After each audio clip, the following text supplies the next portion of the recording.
Bonjour, Dor. Bonjour. Thanks for being here. Thank you for having me. Yes, so you are our first international guest. You're currently in Australia.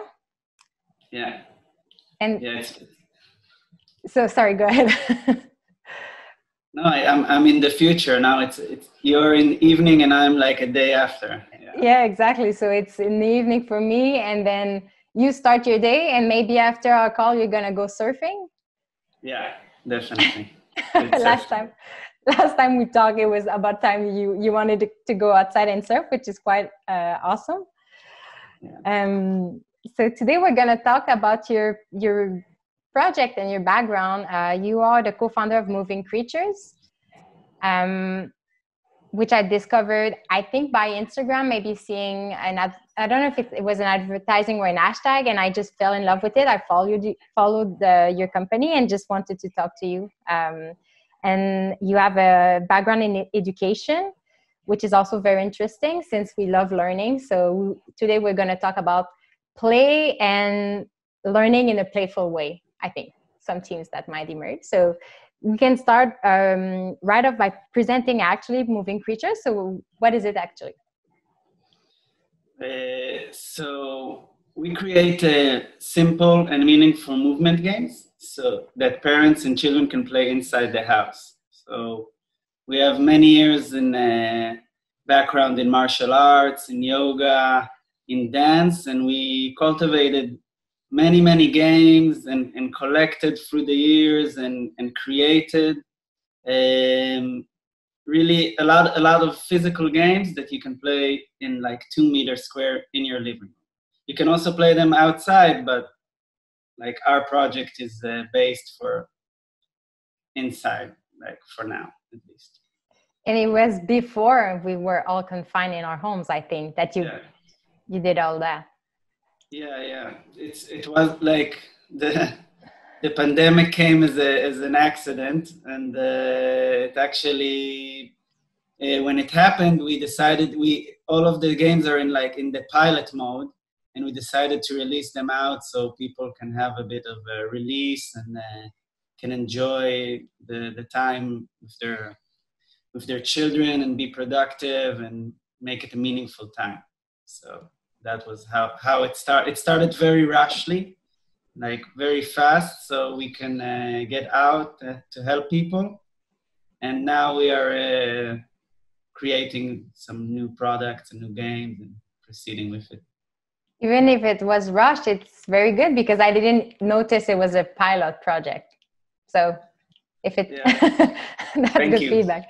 Thank you. It's going to be better even. And the really nice part is that any games can be played in the home with things that we have around us. One I saw was just a pan. How do you call it? Like you boil stuff in it. That's the word in English. A pot. Yeah.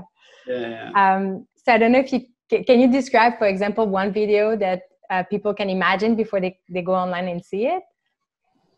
Yeah. So a lot of our games they use props that you can find inside the house. So, for example, we have a playful way to make the kids bring their toys back in the places. Instead of making it an argument, we make it playful and fun. So we use a broomstick, and we move the broomstick from side to side above the scattered toys, and the kids need to time when they can catch their toy and bring it back to its place. So it's a lot about like timing and rhythm and a lot of movement, a lot of laughter, and like make all this thing that is a lot of the time like a fight, make it really fun and actually very helpful for their development and the connection between us and the kids.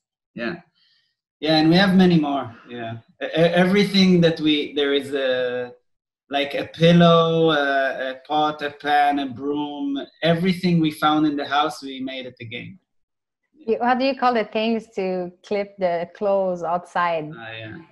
Yeah, pegs. Yeah, Oh, laundry pegs. pegs. Yeah. Yeah, laundry pegs. So I saw one with this, and I thought it was super fun because there's no reason not to do it. Like everything is at hand. Like we can. Like there's no need to buy anything, and it kind of starts our brain imagining new games ourselves. Like thinking, oh, anything can be playful. Like I can use anything. Yeah, the peg game we made like so we work a lot with imaginary animal. That's our like we create a jungle. So the pegs we put the kids put it on each other and they create like a live porcupine, and it's really fun. And they work on their like coordination, hand coordination, and we play a lot with this. Yeah, fine motor skill it's called. Sometimes those small movements are forgotten. And it's just a great way to start moving just our hands, and then the fun starts and it evolves to something more dynamic over time. I know. Yeah, and they can also, at the end, they can help you hang the laundry also. They're very good at it. It's a great way to bring them into adulthood, for sure. And on your website, when we go on it, you write that it's games for, and you mentioned it earlier, for meaningful movement. So how do you define meaningful movement? Yeah, so in our project, what we define as meaningful is first of all that it helps development, like it promotes development, physical development, cognitive development, emotional development. All these movements is like when they play the game, it's like fireworks go in the head. Like it's the science behind it is amazing. It's really an amazing way to evolve. Like basically the human brain, but especially like with kids, it's like a sponge. So if we activate a lot those skills, we are exposing them for so many different physical activities. Their mind really, really grows and expands in many, many ways. So, like for example, a few years ago, when they like families that were bilingual, that were speaking 2 languages, they told to talk to the kid only 1 language. Okay, because you don't want him to confuse him or that he becomes dyslexic or something like that. And now the science shows exactly the opposite, that talk to them, that a kid can learn like up to, I think, even 7 mother languages, something crazy like that. Only each parent needs to speak in a different language. And because the brain is so elastic in this years, so it's the same with movement. If we expose them to a different variety of different kind of movement, it's just they absorb it and they grow. And we saw it with the kids. We do it, and it's just the progression is unbelievable. So that's one aspect. Another aspect in our project is about the parents. All of our games is mutual between the parents and kids. So the parents and the kids are playing together and they're doing the same. And it's really bringing a different kind of connection into the relationship. They meet in an equal place. Like there's no hierarchy, one high, one low. We are together in this. We are both in the adventure. We are both imagining. We are both the animals, and we are meeting in a physical way. Not only language. We are really connecting in a different, playful way. And it's really, when you see it, it's so moving. It's like, for me, it's the best feeling, like to see it when it works. I teach many years, so it's really beautiful to see like that connection. Also, 2 more aspects, what we call meaningful is that it's therapeutic. In a lot of the games, the children really feel nurtured and hugged and a lot of touch, and they feel safe. and they feel secure. So a lot of the games we took is from movement therapy, or we took some elements from them and collected. So things that people go to like a therapist, we do it inside the house, and it's just beautiful to see how parents can learn to do it and don't need to go to any outsourcing. And the last thing is that it's like tremendously fun. It's really fun. It's like makes the quality time full of laughs and joy, and like the kids can't get enough. You need to calm them down. So we have actually, we have in our games and in the products we are building now, we have a progression. We have warm-up games that gets them really high, everybody. Then we have the main adventure, which is like more complex movement and more in the imagination. At the end, it's like releasing. So like a body work, massaging, stretching, really to calm them down, because they would play for hours. Mm-hmm. Yeah.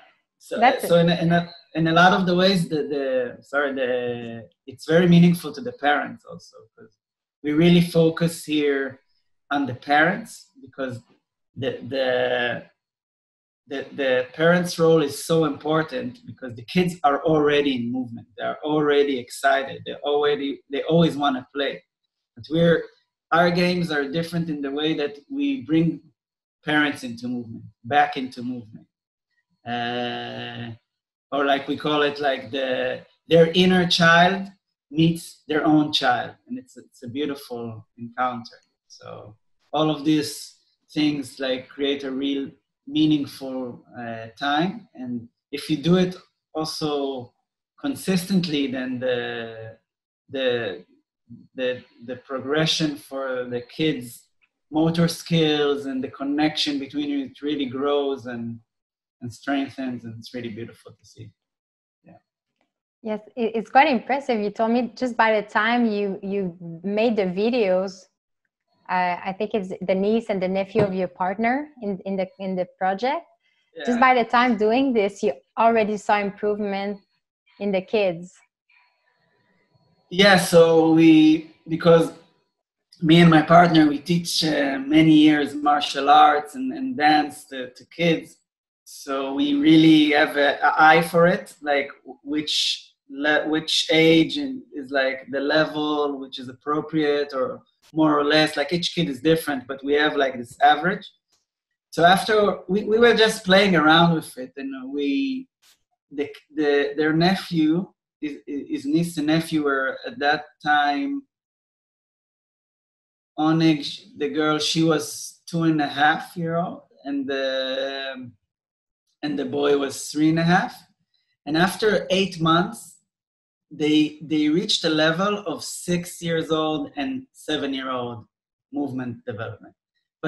And we weren't surprised, because they were exposed to so many different coordination and so many different games. They were playing so much that it's obvious that their brain and their hand-eye coordination will get it very fast. So, and it's also, like, for example, with Noam, in the therapeutical part, it did wonders. Like, this is a kid who didn't like to touch, or didn't like to hug, or didn't like to, has really issues with that. And after playing with us, he started to hug, he started to touch, he started to, like, it was in the game, so he was more familiar with it. And he had this problem that he used to, it's funny, he used to hold his pee for a long time. He didn't want to go to the bathroom. Okay. So, yeah, it's an issue. Sometimes kids have it, and always it was an issue with his mother, like that you need to drag him to the bathroom that he goes to pee. But we made a game out of it, and we took like the toilet paper, and we made it like for a ball, okay, and we threw it in the toilet, and then the game that he needs to pee and to hit the ball. And it worked beautiful, and suddenly he wants to play. or sometimes we were going like gorillas. We were going like gorillas, and we are gorilla peeing. And then we just stand on the toilet like a gorilla, and we pee like squatting, peeing gorilla style. So yeah, so it really worked beautiful.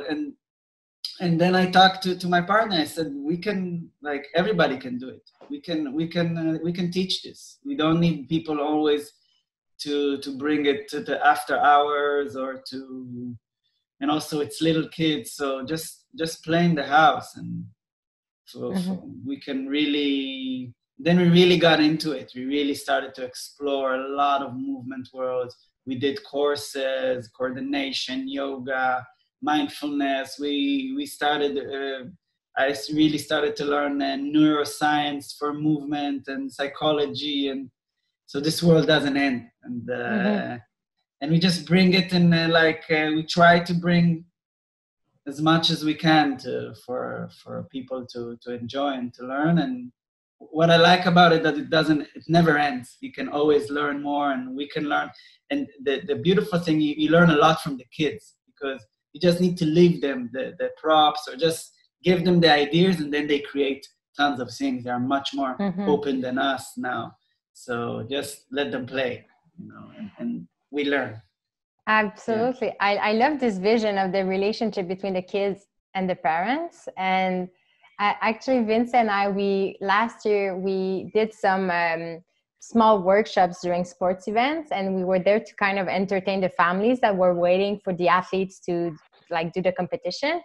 And I think there was a 2-year-old, or maybe even younger. She wasn't even able to talk. And we just took a bin of stuff like balls and cones and like fluffy stuff. I don't know. I'm losing my words tonight, but and all adults, we were around her, and she just started making piles of stuff on one corner, and then piling the cones over. And then after that, she would just rip them apart and move them somewhere else, and do some kind of structure, but just always moving. And so it's true that kids, if we give them the space and provide a good vibe, they will naturally move and play. And I feel like the system, we feel so anxious about being productive, that we apply a lot of structure to learning and sports. And when something doesn't go right, we add some structure in courses, like you said, after the class. And I think we kind of need to do the reverse, and of just giving free space. And so I guess it resonates. So about your background as a teacher. So I was for 10 years I was a martial art teacher for kids and adults, mostly capoeira, the Brazilian martial arts,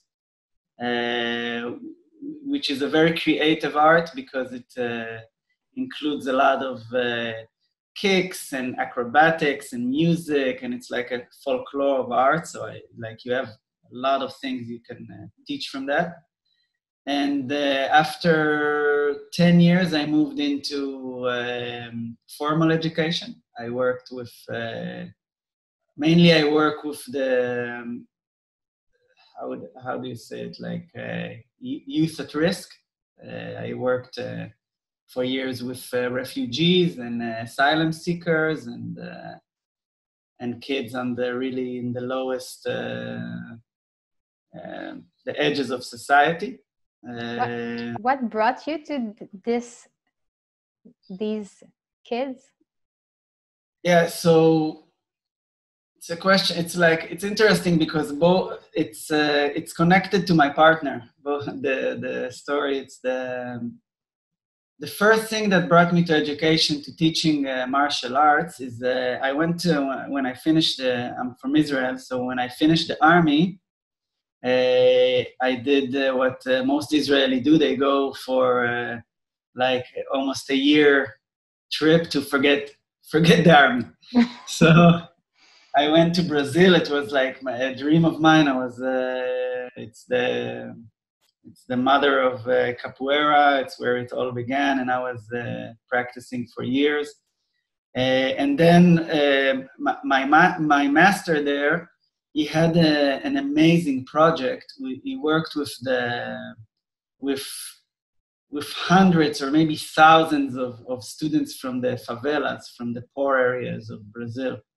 And he just, the results were amazing, what he did with them, with the discipline of the martial arts and with the playfulness and the fun and he just, in those areas, it's either you're in drugs and in crimes or you're surviving. So he made them like, they didn't survive, they even thrived. They became teachers all around the world, and I was very, very impressed and inspired.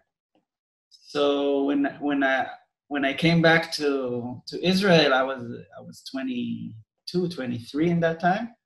I went to live at the south in Israel, and I started to teach in the most rural places, in the like more poor areas, and I really wanted to do the same and to bring this art to kids that are less advantaged. And my first student in the art was Shavit, which is my partner now. And he's my first student from capoeira from, I think, 15 years now. No, 50, yeah. Wow. Yeah, 14 years. Yeah, we're getting older. So, and he stuck with me through all the years. And this is a kid that he has really hard time to read. He's sort of dyslexic. He's a failure in the normal school. But in the capoeira, he has an amazing intelligence for movement and emotional intelligence. So he was the best. I made him like a co-teacher after a year, like assistant coach, and he was so good with the kids. I just let them teach alone, and that was a really great success. So after that, I moved back after a few years, I moved back to center of Israel, and he enrolled in the army. This time it was his time. And I always promised him I would take him to Brazil. Like for years, I told him like he doesn't speak English or Portuguese, and I promised him and his dad I will take him one day to Brazil and to meet the great masters and to go like to compete in the best levels. So, and he finished 3 years of the army. It was a rough 3 years. He was really excelling there. And then when he got released, I took him to Brazil. So we went for like 3-4 months together. And I was in this part of my life that I was just closing. I had a martial art business for a few years in Tel Aviv, and I was closing it, and I was looking for my path. And after 3 months, in Brazil, I wanted to go and outside the capoeira, I wanted to go surf, and he wanted to continue in the capoeira. So we split in the airport, but it was very rushed, and we didn't have much time to say goodbye. So he wrote me a letter, and he put my photograph with the 2 biggest masters of the capoeira, and he wrote to the #1 teacher.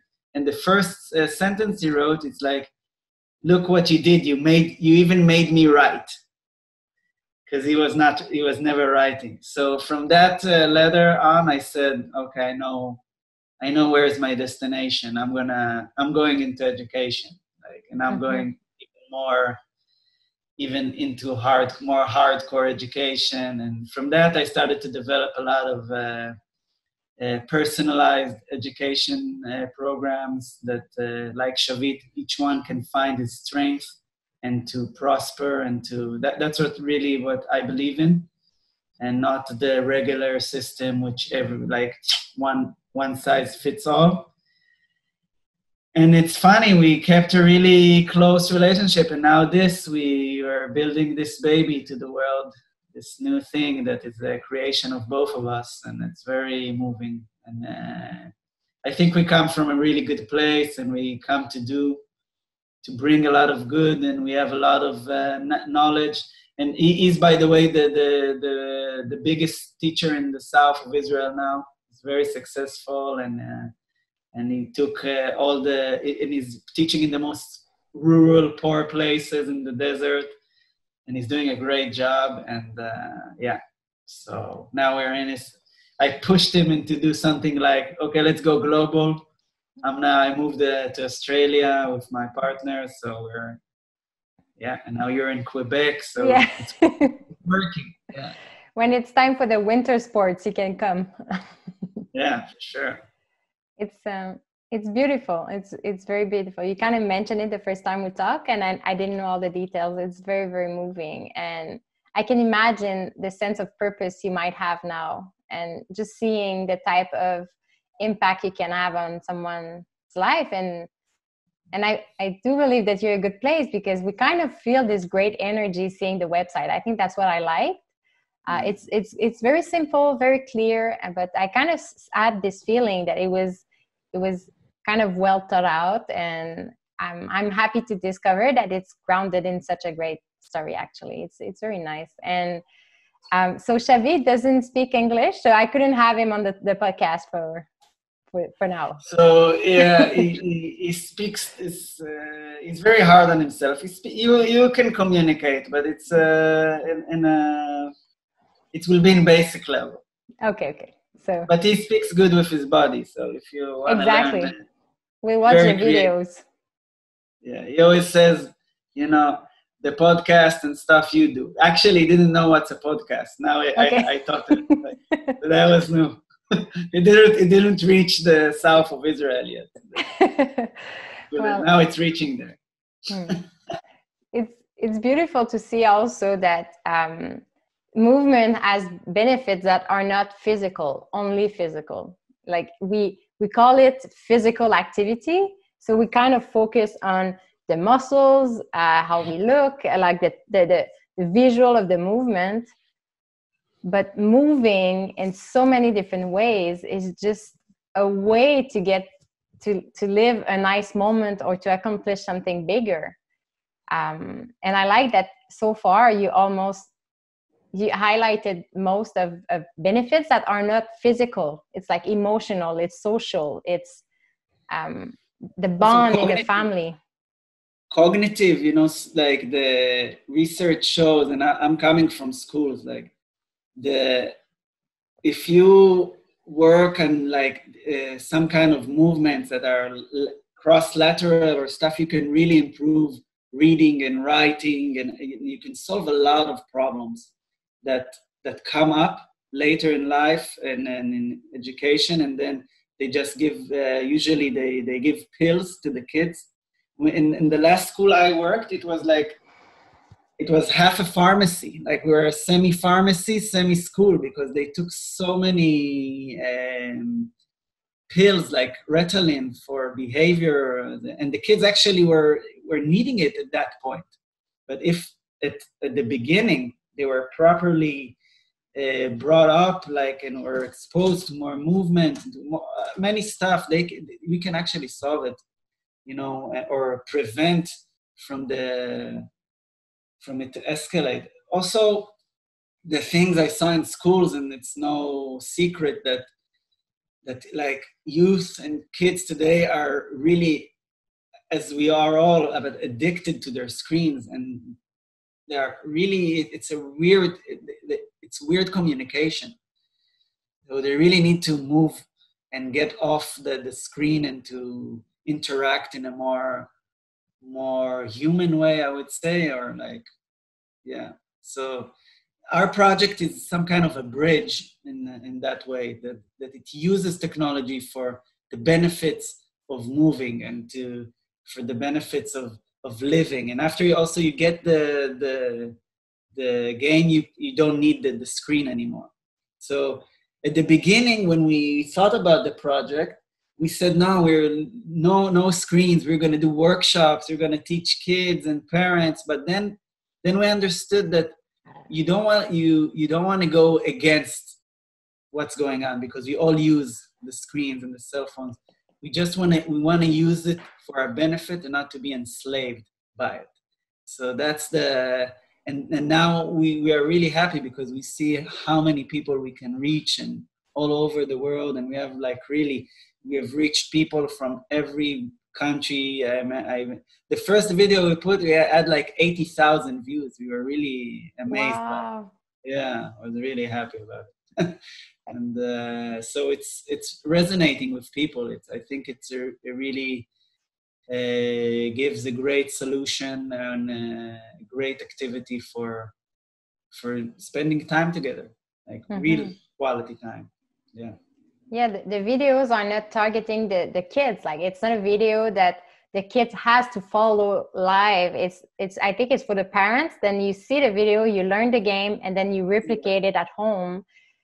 And it's the same with Renard. We had to think about it because we try to consume less social media and less screen time. Vince doesn't have even he has a cell phone but no data on it.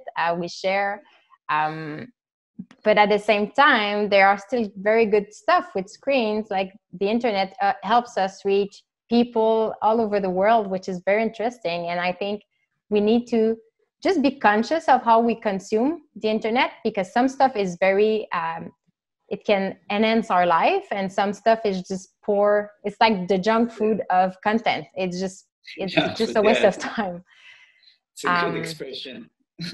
That's how I see it now. I will use that. Like, it's like I was watching Netflix, and sometimes it really helps me just calm down and have a good evening. But sometimes you kind of watch many hours and you don't feel better than when you started. And it's kind of the same feeling when you eat a whole bowl of ice cream and it was fun for a few seconds, but then you want more. Like, it's not fulfilling, I think. Yeah. Sometimes. There's a price to pay for that indulgence. Yes.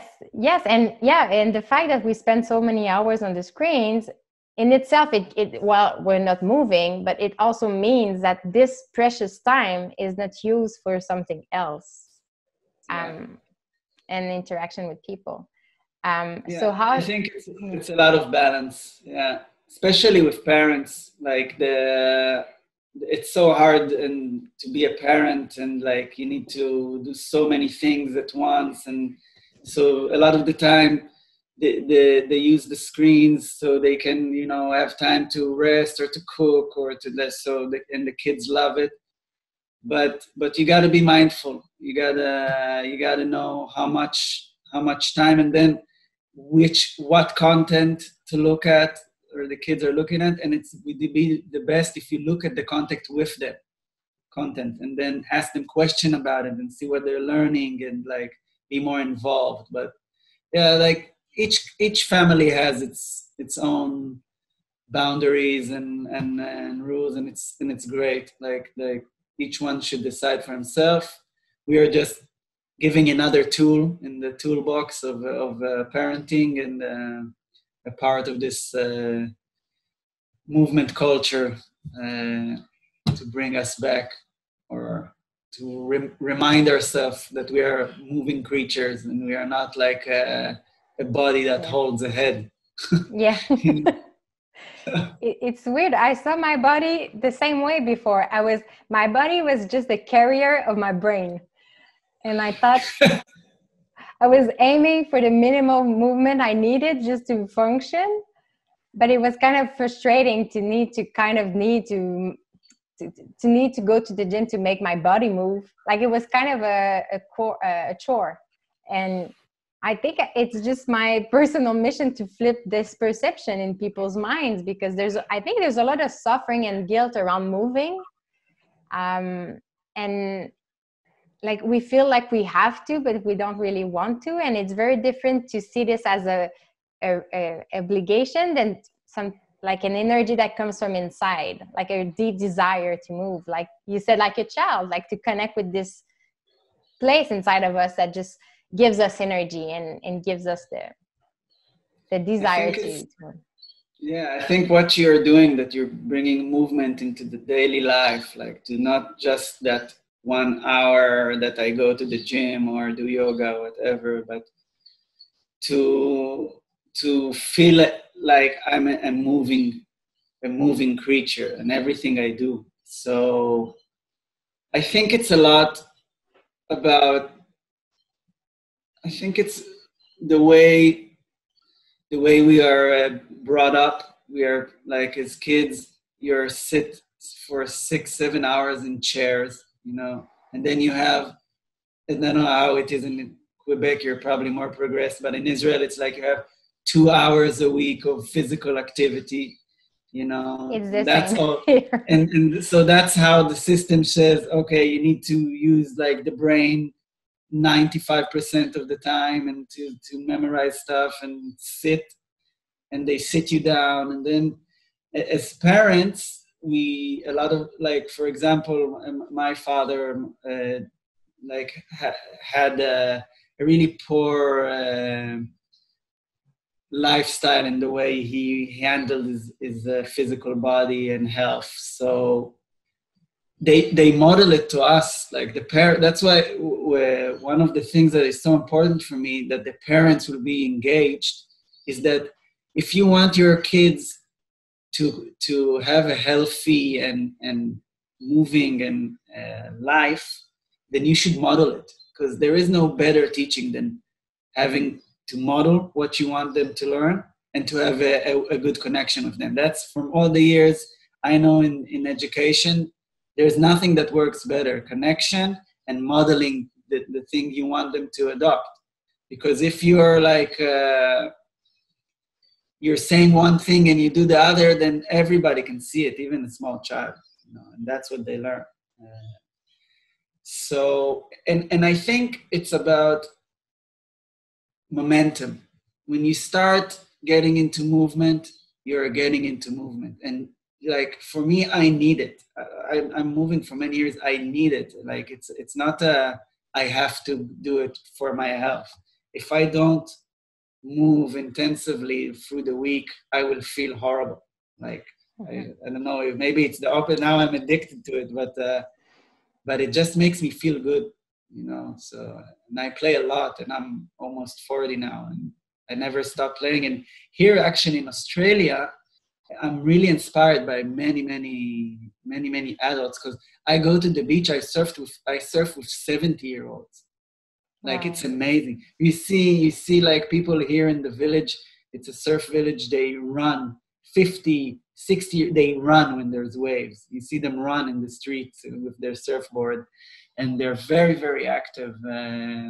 Not all of them, of course, but when you're in a place with a lot of nature, and the society is like a moving culture, it helps. So, yeah, if anything I can do to help that, it would be great. Because also there is a price, like you said, with Netflix, there is a price for like not moving, and our body learns not to move, and it gets stiff, and then the pain comes, and we can't do it. And also our minds get stiff. I really believe in it. When you play more, you're playful, your mind is playful, then you can continue for like longevity, Yeah. Have you read the book Spark? No.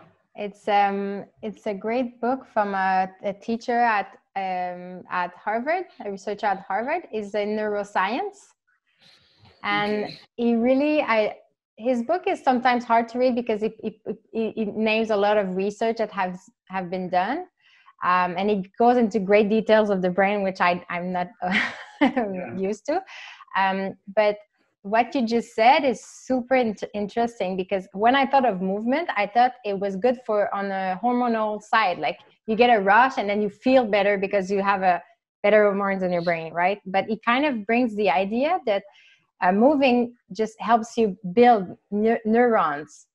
Yeah, 100%. And now, instead of when I work on my computer, seeing movement as time that takes me away from working and being creative and creating stuff for my business, I see movement as an enhancer. Like, if I move, my brain is just better able to function. And actually, his book starts with a case study from a school in the States that tried to flip this idea that kids, to perform better in school, need more studying time. And this school started, I think they start with physical activity every day. And they have so many different sports that the student can choose which sport they want. And they realized that their grades started going up, even though they studied like the same amount of time, actually. So when we read stuff like that, I'm just wondering why it's not like the standard in school, like sports every day. It's coming there. It's yeah. Because first of all, this science is quite new. The neuroscience is really developing every year. And the thing about how we learn, like I have a sentence like, use your head and your body. Like it's together. Like there is no difference, body, mind. And also, by the way, a lot of people are more physically gifted, and they can, especially students, they can really get their confidence up. And when a school shows that, okay, like if you're a good dancer, a good musician, a good something, you're as good, like that's great. You know, you don't need to be on top of the class in mathematics. You don't need to just glorify, literacy and mathematics so we can be, I don't know, in the university or whatever. Like the world is so much bigger than that. Like each has like the book, each has its spark, and just you gotta find it in many ways. And I think for kids, it's like the majority, if not all of them, they want to move more than they want to talk. They need it, and then we need to make it them not lose them like we do now, like contain it and expand it. And also a thing that we talked last time is that we need to watch out from putting them too fast, too early in sports that are expertise, and then they like putting them in what you said in hockey or basketball since they're like 4 or 5, and just if they have a bit of talent, like thinking about competitive, and that's the coordination level will be on only that skill, and they will miss so much a variety of skills they need, and also their body needs to develop, and their mind, and they will get burned out eventually or injured. That will bring an injury. So our project is more generalized. We take everything, we take from all the worlds of movement, so you will be a much more holistic mover, and like build coordination and connection in your head, and everywhere, in rhythm, and jumping and touching, and every part we are thinking about it. So I think generalizing is really the way, many ways, of the future, or I don't know, of the past. Well, we're going back to what we used to be. Like the future is going back, but yeah, it's interesting. I think that's what I rewrote somewhere with Rana. Like the future of physical activity is movement, and I am happy because we talk with experts from very different fields, but it all seems to point to a multidisciplinary approach. Like I think there's this, like it's definitely the future. Like when you study, it's fun because you came up with the term for yourself, physical literacy. Just because it seemed to make so much sense. And when we discussed, we realized there's actually a big organization in Canada that promotes this idea of just building different skills and confidence to move in different ways. So when we look at the sports scene in Quebec, I don't know if it's the same in Israel, but this idea of multi-sports, like helping kids before 12 to do very different sports instead of specialization, it's getting there. So I'm very optimistic about this. I feel it's going there. Yeah. That's good. I heard it only in Quebec, so in Canada, but Yeah, in Israel, there's a lot of interesting stuff in that area, but it's not from doesn't come from the mainstream education. It comes from Okay. more entrepreneurship like ours. And so a lot of interest. Israel is a good hub for movement, especially, yeah, Tel Aviv. When I've been there, I noticed people seem healthy. Like people seem to care about health. I don't know if it's just an impression, but Yeah, I think it depends where. Like, I think it's more in Tel Aviv, the young, and yeah, and I'm not sure if it's in all Israel, and it's quite a diverse population. I think we are, through the years, becoming a bit more Americanized and less mobile, and eating more junk food and sitting more. But yeah, I think because the Israeli life can be extreme, there's a lot of tension in that area. So also from that tension and chaos comes a lot of creativity.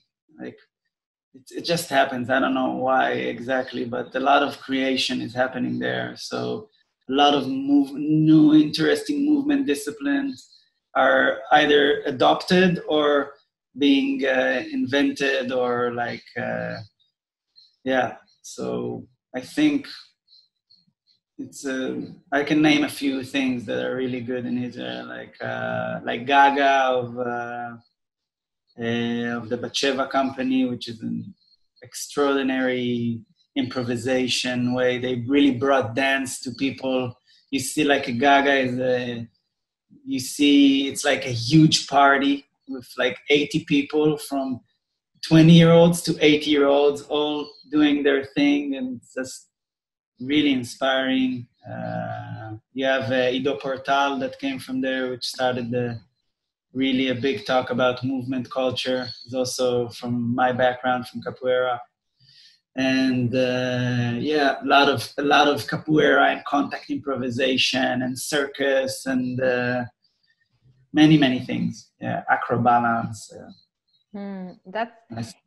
it's interesting. I think that you said it well. Like chaos, like shake things up. We cannot anchor ourselves in stuff, so we kind of need to create new things and create our own sense of security and comfort.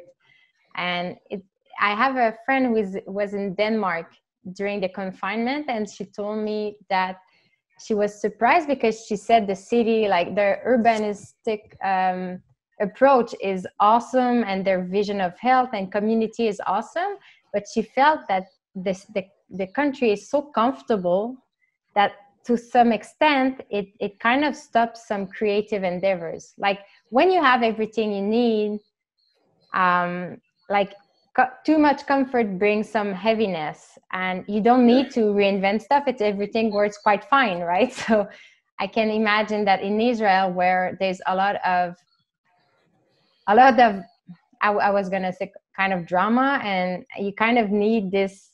It's interesting that in this context, playful approach emerged kind of as a way maybe to enjoy life differently.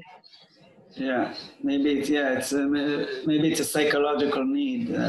It's interesting what you said, because like one of the biggest problems of the Western world, especially like also here in Australia and I believe in Canada and the US, that like countries that are really comfortable and that they have no a lot of the time it's like there's a lot of depression here. There's in Australia or Israel? Sorry. No, in Australia, and actually in Israel, it's much better in that aspect, in a weird way. But when everything is like, let's say, boring and like nothing exciting, so people are I don't know, like there is less meaning sometimes. They don't find the meaning because we thrive from challenges. We thrive from adversity, and sometimes that can lead to depression. And it's funny, I read an article and they did like with groups of people who have depression, clinical depression, and like they did 3 groups. One of them was did nothing to them, and the other 2, one they gave medicine, the pills, and the other they just gave them an exercise routine. And they showed that the group that exercised more improved much more. They were more vital and vibrant, and they felt much better. So sometimes the basics, like people, I always, when people are feeling down, I always go for, before the history and the drama is like, are you sleeping right? Are you eating right? And are you moving your body? Mm-hmm. That's when we forget that, things are starting to, a lot of the time, escalate. Yeah. We need those pillars in our life. We need stability with those habits so we can be creative and feel alive in other spheres of our life. And I do believe that it's quite interesting that in the Western world, like we feel like we're at the highest point of humanity, like we achieve like so much success with technology, and like life is improving, like we live longer, but there's a quality aspect that sometimes those statistics don't talk about, like the fact that we have chronic diseases that are much terrible. Like it's not urgent like a tornado, but like you said, there's a price to pay if we don't move. But since the pain is not immediate, like it's not at the moment, we don't realize that it's a lifetime of slow suffering if we don't move, and we don't see the link between the two, right? And on a daily basis, because we have everything, we're not alive anymore. We don't have this sense of urgency to survive. But if we don't have a higher purpose, we're lost between, like, it's the limbo. Is it how we call it? A bit parallel to the world environment crisis. No, we pollute our way slowly but surely into our end, and we don't even notice it. Like it's hard to. It takes time. So it's like we're all connected. So the human body is like Earth. It's exactly the same. If you smoke and you eat and you pollute, so the end is inevitable. Yeah. There's no exception and there's no way out. We kind of want to be the exception, like telling, oh, my uncle smoked for 50 years and he lived to 100 years old. But it's kind of like most people won't live that. And the benefits of moving. Sorry. My father died a year and a half ago, pretty young, and he always used the statistics of, So no, he smoked all his life. He ate unhealthy and it never moved, and like his body couldn't handle it. So I'm really trying to live differently and to promote different lifestyle, because it's a shame we can do he could have lived much longer. You can never know anything, but still, don't look at the extremes, look at the average. And it's not about how much time you live, it's about how you live your life now, and the quality of life. And when you have movement in your body, and when you have a purpose, you have a lot of vitality. You have a good reason to get up, and you have a lot of everything is working. The system is working. The engine is working good.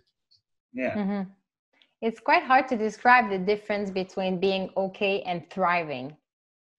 And I feel like most people are just in an average state, and they don't realize how well they could feel doing other stuff. When it's a default mode to be tense and grumpy and rigid and moody, and you don't realize that there's kind of another world where you can have a clear mind and just this sense of vitality. For me, it's just, I'm very interested in that concept those days. How do you explain this idea, this feeling of having energy inside of you to do stuff? It's, yeah. Yeah, I'm reading a good book about it now. I can recommend it. Oh yeah, yeah. On your book list. Book club. Yeah, I think that we are getting that. The thing is that to go and pursue things you want, or and to feel very alive, and you need to be very connected to what you want, and you also need to take risks, and that means that to feel like to have feelings of like from 1 to 10 and 9, you will have also a lot of lows. Like that's how we work, you know. So, and that's about taking risks, and people are just afraid at some point, I think, to rattle the boat, and they will just settle with a good 5, 6, and yeah, it's very personal. But I think, yeah, again, maybe because I come from the education place, it comes a lot from the way we were raised, and I think it's changing now. It has to change. Like you can't just have like a comfortable job and like learn a profession, and that's what you'll do and have a family. It doesn't. The world doesn't work like that anymore. We need people that are long time learners, or that they learn all their life, and that they're creative, and that they are working together, and that they are entwined with their passions, and with the things that they are good at and they like to do, and that can actually change various professions through life, because the world is changing. And if we educate like children to be like that, they will thrive, and they will have resilience in this life. And I think that it's not only because of the project, but one of the best places, the ways that you can learn is through play. And play gives you a place to be creative, and it's a changing environment.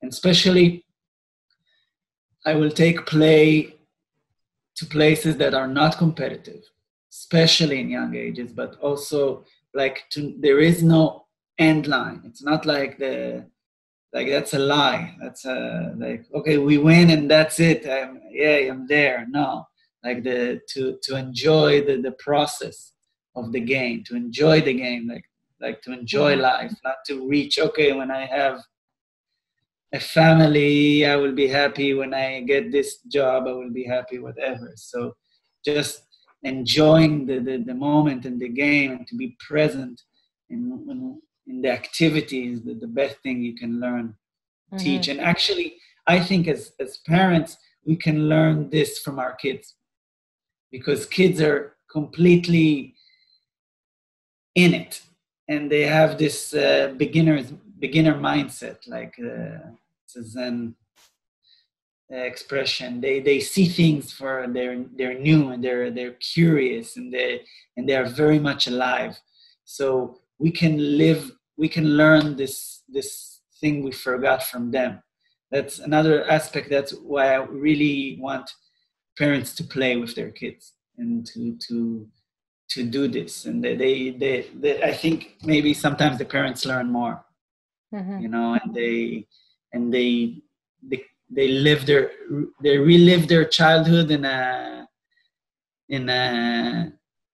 adult way, in a more mature way, which is even higher. You know what I mean? Yes, it's beautiful. I think it's very simple, but it's very hard to make the switch from an approach of creating a structure and wanting the kids to be obedient.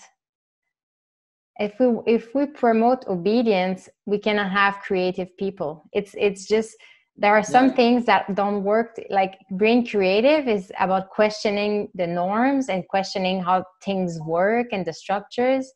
And it involves arriving with this view that kids have naturally of being curious and just looking at something with different perspective and just playing with it to learn. And yeah, and I think I felt lost. I was moving as a kid very naturally outside, and I realized when I look back that in my 20s I was kind of lost because I did sports only for burning calories or winning something, right? It's always achieving something. Yeah. And it felt like at some point I didn't have more gas in my tank. I couldn't keep going. It wasn't enough to make me want to get up. And I kind of realized that this approach of forcing me to do something, like in fitting into this mold, wasn't working. I kind of knew a whole new philosophy of how I saw movement and how I treated myself and wanted to live life. So instead of seeing a calendar where you kind of fill every void, and I think that's what we impose on kids most of the time, like there's this calendar, we need to be productive with every activity. We kind of have this burden of just having to run a machine while we can just create space and get rid of commitments and just and just have a bin of stuff out and that you can play with anytime. Like Vince is a very playful person. He would always grab something and start to juggle, and he kind of learns by doing. He would not watch a video on how to throw darts. He would just start throwing darts from everywhere in the apartment. So he's my kid. He's my kid for now. Like, well, there are a few holes in our doors, but it's okay. I mean, that's how you learn. Yeah. It's I deeply believe in this philosophy and just this view of the kid. I think it's a really interesting point because I think like to give opportunities for free play and to just let the people create and imagine, it's super important. And on the other hand, we need structures. We need boundaries so we can play safely in those structures. Like that's what you have in sports, in martial arts, and then we can create in those structures. Because we feel safe when we have a structure. We are living in a structure. This world has a structure. You have gravity. It keeps you down. You're not floating around in the air. So you are also having those boundaries. But again, you need to find that balance between where are we too structured, or where are we giving freedom in the structure, where are we leaving the structure like out of the door. So then you're getting used to many ways, and so.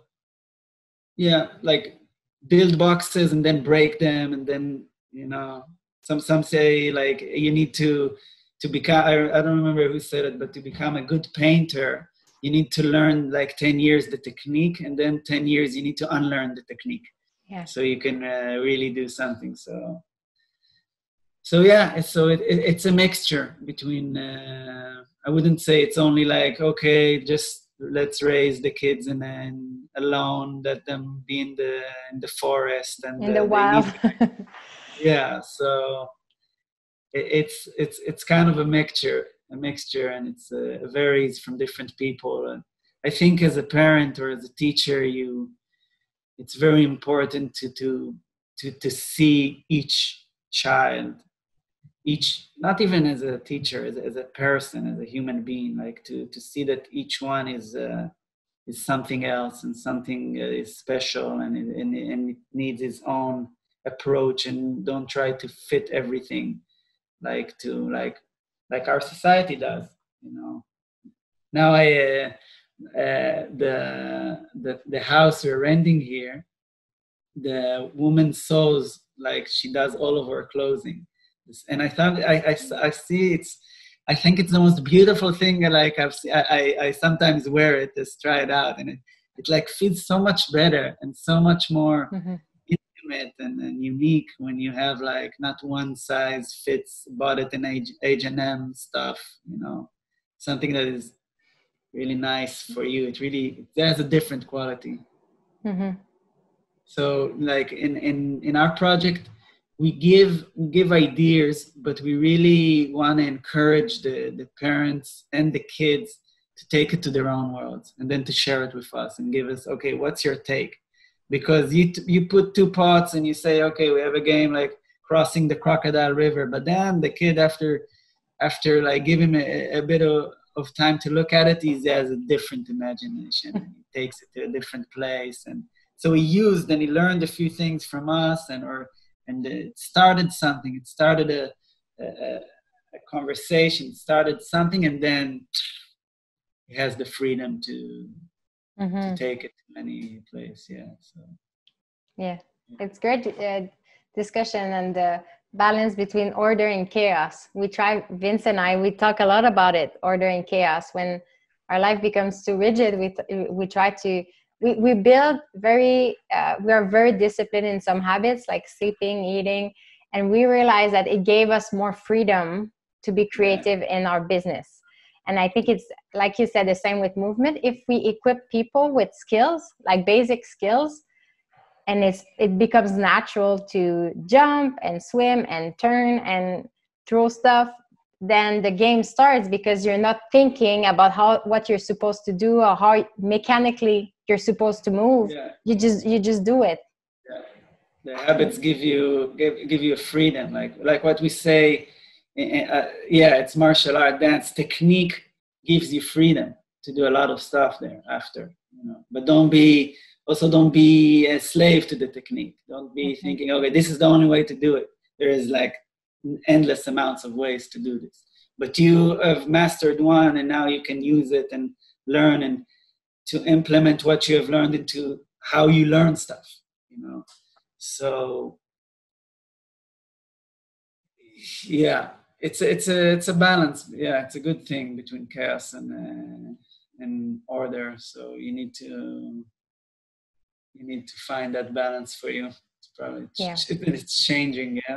Yeah, I think what's bad is when we follow an order or a structure, even if it makes sense for someone else, doesn't make sense for us. And I think a lot of times in daily life, we force ourselves to follow something because it's a kind of I don't know if you call it a convention. It's conventional, like it's all people do it, and you don't question and you don't realize. So I think it's important to question every structure we have in our lives and make sure that, is it the result of our choice? Does it serve us? Does it enhance our life, or is it just something we comply to when we don't have to? I learned this. I heard lately a podcast about Nietzsche, the philosopher. So I don't know if you know this, but he has like the 3 stages. I will do it really briefly. 3 stages of human being.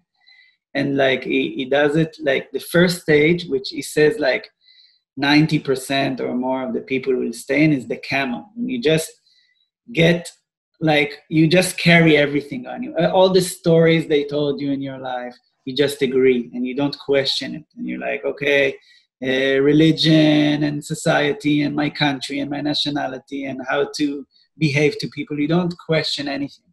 And that's most of the people who just get in on this automat of the society. And then you have the lion, that's the next stage, which is all the time questioning. And he's just like saying no to everything. They're like, no, I don't, like, the religion is nothing and the country is nothing. And like we are all, everything like saying no to, and it's an important stage to be in. But and the beautiful thing is that his last stage, which really rarely, and that I really like, is like the child, which you actually, the best or the final stage is to go back to be a child, but from an adult way. That after you have got all this, you carried things and then you uncarried them, and now you can see and really live like everything for anew, and you can really experience have like a child eyes of the world, but with a more evolved brain and consciousness, not which, because a child is still very rare and very, so I found that really beautiful. I really I heard it, like I'm really into lately to philosophy podcasts. I can tell you which one. It's beautiful. That there's Gretchen Rubin that came up with 4 types of people and how they relate to order. And one of them is the upholders. It's someone who's very obedient to rules that are outside and rules that the people or engagements or commitments that the people make for themselves. And at the opposite, there's the rebel, who just doesn't want to comply to any rules. But she made me realize that a rebel is also a slave to some rules, because he just acts the opposite. So it's not necessarily an inner decision. It's just wanting to be the opposite of the conventional. So, so it becomes powerful when we act on our own will and we know why we do stuff. And it does become philosophical. And I realized that with Renard, we started with movement from the physical, practical perspective. And you realize all those dimensions that there's around it. It's connected to the emotional, the social aspect. And to us now, it's spiritual. You can't. Yeah. It's a self-discovery experience to learn how to move and to decide which activities you like and why.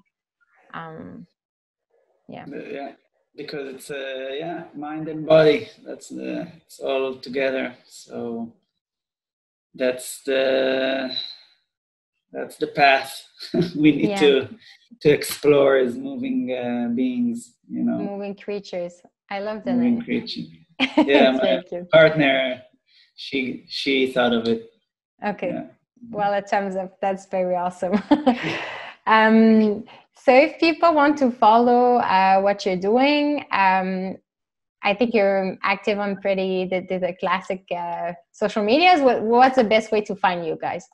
Yeah. So it's really easy. You just in Google, you write moving creatures, and I'm happy that we're the first one. So write moving creatures. We will. Our website is number 1, and then our Facebook is number 2. So we have on Facebook we have moving creatures, and we have Instagram moving.creatures, and we really try to be active and put every week like a movement challenge. Okay. For the kids, and we have the game of the week, and we have some quotes, and I'm learning this. It's new for me, but I think it's working. Like we're really trying to bring ourselves and our philosophy and our values through that media. And we are creating now this interactive card game. We wanted something tangible and more art, so it will be in that aspect, like in the line of what we're doing. Only that's the new project we're working on it nowadays. So people who follow there's more things to come. Yeah. Oh, that's awesome. That you told me the when we talked the other day, and it really resonated. You said, we're going to do this for the rest of our lives. Yeah, definitely. First of all, I think this is what I am doing for most of my life. And it feels, for me, it feels just right what we're doing. It doesn't matter how long it takes, because it's a process. And I'm really growing, because it gives me an opportunity to learn a lot every day, and to teach, or like to facilitate what I believe. And for me, it combines a lot of a lot of things that I'm really passionate about, which is like entrepreneuring and building and doing something new in the world, and then educating and movement. This is how basically I live my life, and I think there's a lot of good that comes to me from it. And I know a lot of good comes to our students that we can see for years, and I want to pass it on. I want to pass the good thing, and I think now it feels really, really right, and it feels like something that will never stop. But you never know. Never know anything. But also, I think the fact I'm doing it with Shavit, my partner, and our long relationship, and it comes from such a good place, and we're getting really good feedback from people. So I think it's a good place to be in. Yeah. Someone in Montreal speaking French found you. And if you ever want to come, so when it's time for winter sports, you tell me, because I'd be happy to welcome you guys here. And I never snowboard or skied or something. It would be fun. Yeah, you'd love it. If you like Australia, I think the west side of Canada would also be interesting for you, since you like very different activities. Yeah. My partner said now she really wants to go to Quebec because it's such a cultural. She's a dancer, and she said it's such a cultural place and really beautiful nature, and like you kept the it's like European culture or like French or something like that. It's a great mix. I think people there's a sense of welcome and maybe a slow living aspect of Montreal and Quebec that you might enjoy. For sure, Montreal is awesome in the summer with the festivals. For now, it's quite another experience, but but it's very active in the summer, and winter is another. Like every season is interesting. So anytime you come, I have a friend actually. She came at the podcast, and she's a dancer, and she's the one who made me discover dance Gaga, the dancer your partner is teaching actually. So and I think she was in Israel actually to learn about it, and that's where she met her husband now. I know. Anyway, there's kind of this connection here that could be interesting. Anyway. Yeah, and you can come to Australia to surf or. Oh my! I would have to learn. I need some sun these days. Yeah, not much sun now here, actually. No. During winter. No. So thanks so much for the talk. Thank you for having me. Really enjoyed it. I'd be happy to follow you and share what you're doing. I told you already, I really love it. So. Yeah, thank you. Likewise, I will be following you, and we can learn together. Yeah, and if you need some translation for the Quebec expression, you tell me. I don't think Google Translate can pick up everything we say, but yeah. No problem. Okay. Have a good day. Thank you. Really nice. Really enjoyed it. And we will be in touch. Yes. Bye. Bye-bye.